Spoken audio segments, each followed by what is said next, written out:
Бәрі мінсіз болуы керек. Бұл патшаның сүйікті биі.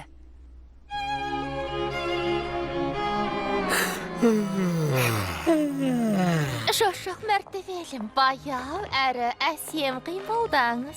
Қаншайым, ақшыл қоңыр ма? Ақ па? Ақшыл қоңыр. Ақ. Графтың шанында кім отырады? Герцог па? Маркиз. Алтын ба, күміс пе? Не үшін? Барон ба, виконт па? Кім? Қара шай ма, көк шай ма? Мен білмеймін. Бұқтарылған ба, пісірілген бе? Балық па, құс еті ме? Тұру керек пе, отыру керек пе? Әуетті ұмытпаңыз. Жоғары ма, төмен бе? Біреумен Солға ма, екеуі оңға ма? мәртебелім.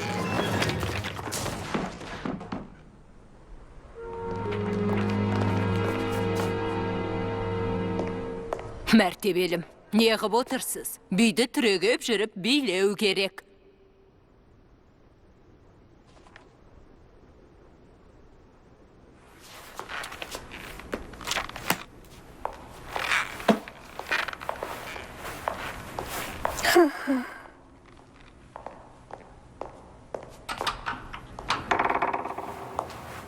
Сұмдығай.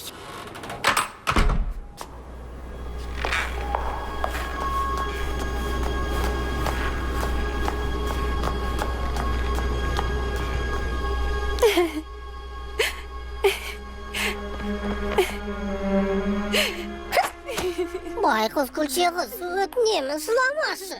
Күлше қыз қуанбаса, тышқандар да қуанбайды. Жак, енді қайтсем болады. Қаншайым болып жартпайтын шығармын.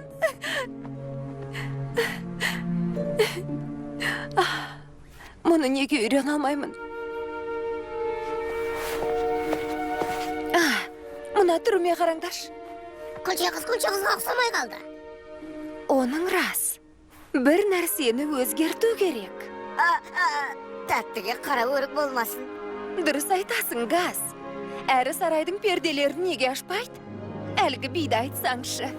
Бір-біріне ұқсас түстермен де шатастырады. Сосын бұқтырылған қара өрік. Әсіресе сарайға жай адамдарды кіргізбейміз дегені.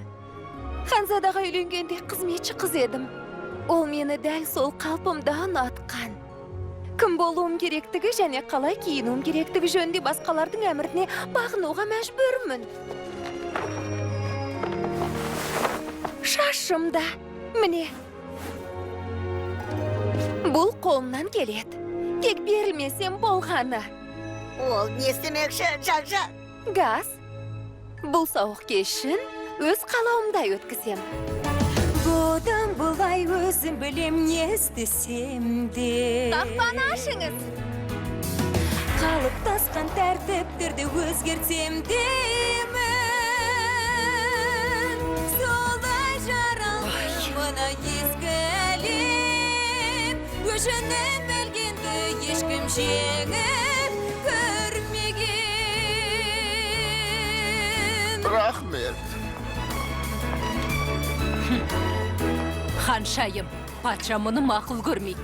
Герцогтар мен басқа да ақсүйектерді шақыруыңыз керек. Қыстақтағы басқа достарымен бірге, оларды да шақырам. Мәртебелім, бұған мүлде қарсымын. Бұл сарай ережелеріне қайшы келеді. Мүмкін бәрін өзгертетін уақыт келген шығар. Көкте қалықта самғаудан қорықпа, қанатын талмасын арманыңды ұмытпа. Ас мәзірін өзгертеміз.